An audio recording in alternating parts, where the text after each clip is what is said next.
2021, les opérateurs du secteur hôtelier et touristique entendent lever toutes ces pesanteurs et maximiser sur ces compétitions pour accroître l'industrie de l'hôtellerie et du tourisme, encore très peu viabilisée. Qui sont des événements sur lesquels tous les professionnels du tourisme peuvent travailler pour développer des produits, en faire du marketing et les vendre à une clientèle bien particulière.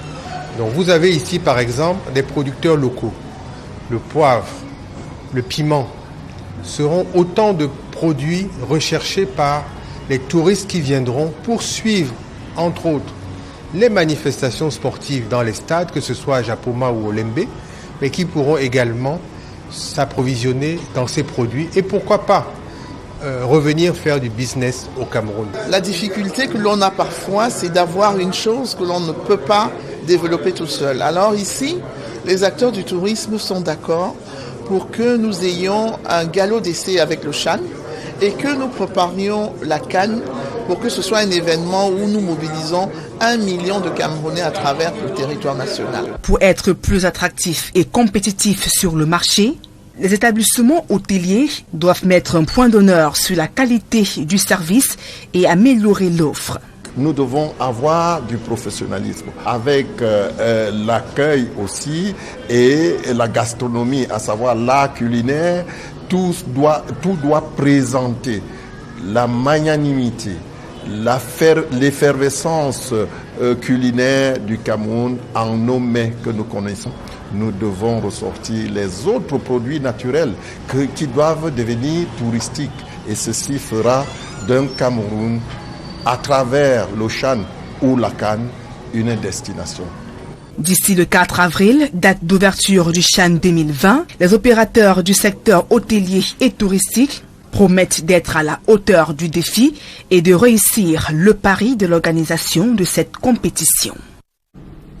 Parlons santé à présent. Le plateau technique de la salle de néonatologie de l'hôpital de district de Loum vient d'être amélioré. Le matériel en question, dont d'une élite de la localité, permettra la prise en charge des enfants nés avant terme. Les précisions de Jacquino Moulon et Flavien Valondongo. Hôpital de district de Loum, la salle de néonatologie, désormais équipée d'un matériel de qualité, et donc prêt à répondre à toute éventualité néonatale. Aujourd'hui, l'hôpital de Loum se met au niveau des hôpitaux de référence en matière de néonatologie. Dans tout le Mongo, je crois qu'il n'y a que l'hôpital de Loum, il y a 2 incubateurs actuellement fonctionnels et une salle de néonatologie. Je dis bien en dehors de l'hôpital Saint-Jean-de-Marc qui est un hôpital privé. Lors de la cérémonie de présentation du nécessaire qui permet aux enfants nés avant terme d'être pris en charge, le président du comité de gestion n'a pas manqué d'éloges à l'endroit du bienfaiteur. Nous souhaitons que ce geste fasse tâche d'huile pour que d'autres Loumois puissent suivre le pas de M. Mbianda qui est un digne fils de la localité de Loum. Je suis un président du comité de gestion satisfait et heureux de voir que cet instrument vient comme ça améliorer le plateau, non seulement rehausser le plateau technique de cet hôpital, mais améliorer la santé des bébés prématurés qui viendront à naître dans cette unité sanitaire. La réhabilitation des infrastructures et la mise en place d'un système permettant à la formation sanitaire d'attirer à nouveau des patients sont entre autres défis qui préoccupent le donateur. Nonobstant le dispositif médical en place, mais il y a encore beaucoup de travail, comme vous avez pu le constater, à faire. Quel est le donateur qui acceptera en plus d'acheter à plusieurs coups de millions donc, des incubateurs? Et puis sur le terrain, il comprend que c'est à lui de reconstruire pratiquement le bâtiment, de revoir tout le système électrique, etc., et de former le personnel. Ça n'est pas simple. Je suis tellement motivé. Et comme on dit, lorsqu'on aime, on ne compte pas, même quand on a les poches vides. Et comme j'aime Loum, donc je n'ai pas compté. Afin de témoigner et surtout de donner l'onction des pouvoirs publics, le sous-préfet de l'arrondissement de Loum a invité les fils et filles de la localité à emboîter le pas aux bienfaiteurs. Non seulement le geste en lui-même mérite d'être applaudi, mais la qualité de ces gestes mérite davantage d'être encouragée.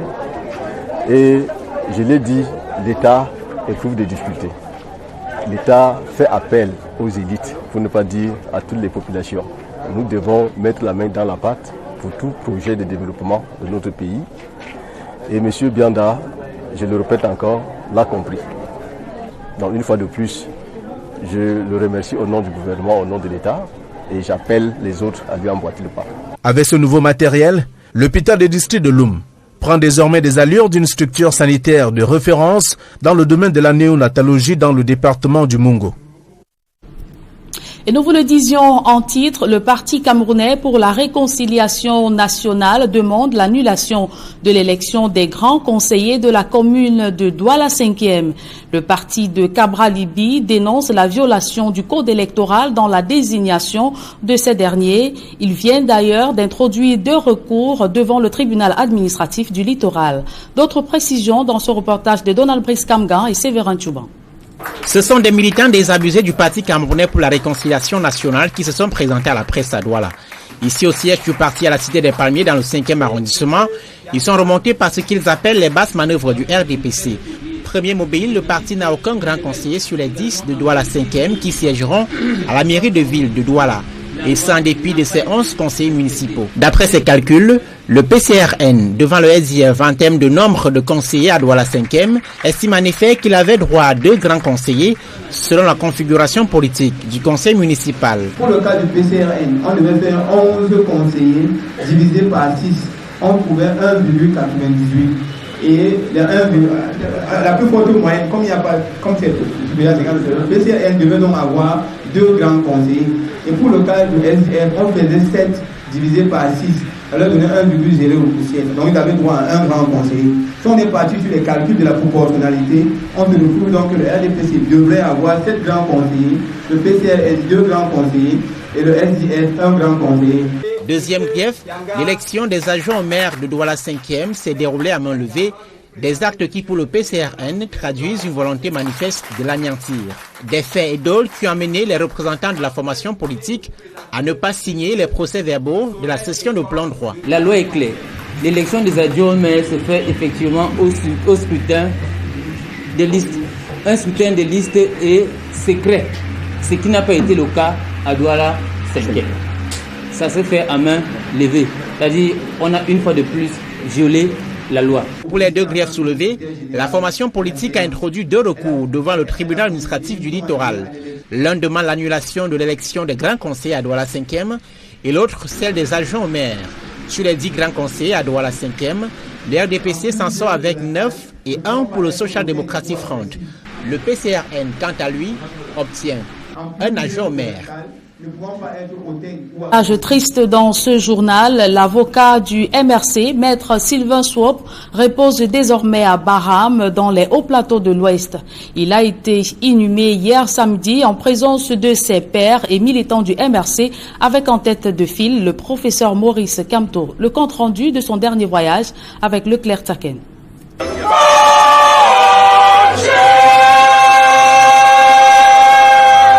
Maître Swop pour l'éternité. L'avocat vient d'être porté en terre, ici à Baham, région de l'Ouest Cameroun. La famille, amis et connaissances sont venus lui rendre un dernier hommage. Maître Swop, vraiment, c'est une icône, c'est un grand avocat, c'est un grand confrère, parce que très solidaire, très bien avec tous les autres avocats, et très bon dans son métier. C'est un brave esprit, très intelligent et fervent défenseur de la justice. Il nous manquera beaucoup. Nous perdons un ami, nous perdons un frère, nous perdons vraiment quelqu'un qui était disponible pour tout le monde. Et je pense que les témoignages que nous écoutons montrent à quel point Sylvain était un serviteur, pas seulement un serviteur partisan, un serviteur de tout le monde. Un défenseur de faibles, il a mené un grand combat pour la démocratie au pays. Sa mort laisse un très grand vide. La disparition de Maître Swop laisse une blessure inguérissable dans le cœur de sa progéniture. Comment vous dites que j'ai pu la grâce à voir son odeur, c'est tellement. Comment vous dites que quelqu'un peut gifler c'est moi. On passe ma chemise. La famille a foi que l'enquête ouverte permettra de savoir un peu plus sur les circonstances de sa mort. Le Conseil de l'ordre a déposé une plainte contre X.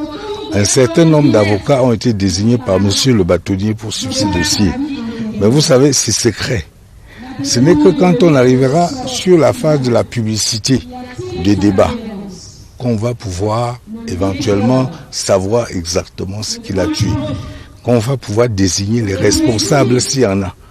Mais au moins l'avantage du procès, c'est que ça permet d'éviter et d'écarter les doutes. Le fardeau est très lourd pour sa famille politique. Le collectif des avocats occupant pour la défense des droits et libertés des dirigeants du MSC, de ses alliés, militants et sympathisants dans le cadre de la crise post-électorale 2018. Et donc plusieurs procédures sont encore pendantes. Désormais baptisé collectif Sylvain Sceaux est venu en ces lieux rendre aux ancêtres Baham l'un de ses valeureux fils. Au sujet de la cause des survivants, je t'entends dire à tout ce que tu as rassemblé ici, il est difficile de rendre une justice exacte. Chacun pourrait être victime d'un concours invraisemblable de circonstances. Justement parce que des gens qui détiennent, chacun isolément, une parcelle de la vérité, se sont tués, se taisent, se tairont, par crainte, par intérêt ou même par indifférence. La mort est un voyage où on ne délivre que le billet aller simple. Et comme disait Anatole France, la mort reste la seule récompense pour ceux qui ont vécu. Adieu l'artiste. And may his soul rest in peace. The second part of the news is with you, Innocent Aze. Good evening once again. Thank you, Julien. Good evening once more. And to our viewers, good evening as well. Thanks for staying with us. We begin straight away with news in the northwest region of the country to say following declarations made by some Garbu locals and Human Rights Watch, the military alongside members of the Fulani ethnic group killed 21 civilians including 13 children in Garbu Ntumbo. The Mboro community in the northwest region denies ever cooperating with soldiers to mastermind the killings and property destruction. In a press conference in Yaoundé, a non-government organization, Societal Development Observatory, that's SDO, debunked the allegations.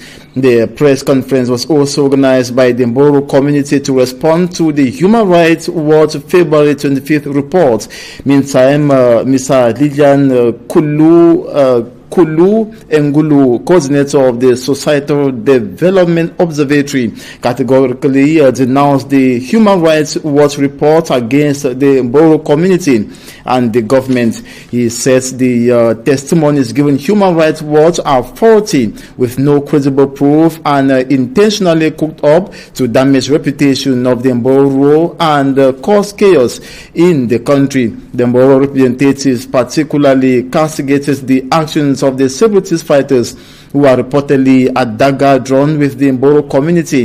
The Mboro representative said Mboros are not sellouts, noting that separatists had caused enormous harm on them. They, however, acknowledged that there have been isolated cases of misbehavior from a few Mboro individuals, which cannot be generalized. And we equally talk about the incident still to say that the one of the known persons who was equally a source to Human Rights Watch, who is known as Malam Danjuma, also called a DJ, that is in Kumbu in the northwest region of the country, is missing, and report says he was killed yesterday, and sources equally said that his mortal remains was mutilated.